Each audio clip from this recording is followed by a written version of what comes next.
Exalté sois-tu, notre Père et notre Dieu, nous te bénissons et nous te rendons des actions de grâce, parce que tu es souverain et que tu es pour nous un guide et un protecteur.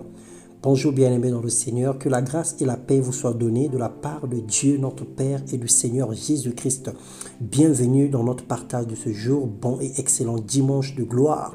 Le thème de notre méditation ce matin, le langage des saints ou des enfants de Dieu. Comment est-ce qu'un enfant de Dieu doit parler? Qu'est-ce qui doit sortir de la bouche d'un enfant de Dieu? Ésaïe 8, le verset 12, la Bible déclare « N'appelez pas crise tout ce que le peuple appelle crise, ne craignez pas ce qu'il craint et ne soyez pas effrayés. » Bien-aimé dans le Seigneur, lorsqu'un homme charnel écouterait avec ses oreilles, l'homme spirituel, lui, il écoute avec son cœur. Il n'utilise pas les 5 sens pour comprendre les choses de Dieu. Parce que les cinq sens que possède l'être humain nous empêchent de saisir le langage de Dieu, car Dieu est esprit. Jean 4, le verset 24 nous dit « Dieu est esprit, il faut que ceux qui l'adorent en esprit et en vérité. » Et si nous voulons comprendre et saisir le langage de Dieu, nous devons parler comme les saints devraient parler. Ce que le monde appelle crise sanitaire, crise économique, souffrance, etc. Toutes les situations difficiles, pour Dieu, c'est un langage, un signal d'alerte pour dire à l'homme que les feux sont en orange et qu'on arrive au rouge, il faut s'arrêter. Il faut faire gaffe, il faut faire attention.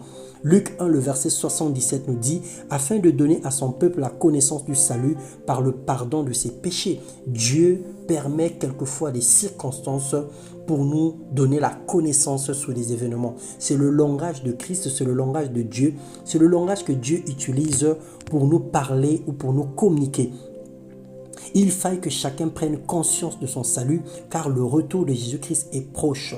Romains 13, le verset 11, la Bible déclare « Cela importe d'autant plus que vous savez à quel temps nous sommes. C'est l'heure de vous réveiller enfin du sommeil, car maintenant le salut est plus près de vous que lorsque nous avons cru. » Que Dieu nous ouvre l'intelligence pour discerner les temps et qu'il nous donne la sensibilité spirituelle à reconnaître sa voix et à suivre sa voix.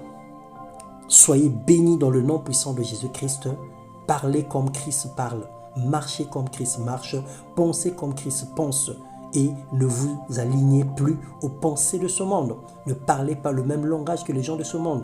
Que le langage de la peur, que le langage du doute, que le langage de l'hésitation, le langage de la haine, le langage de l'égoïsme ne soit plus mentionné dans nos vies, dans le nom puissant de Jésus-Christ. Amen.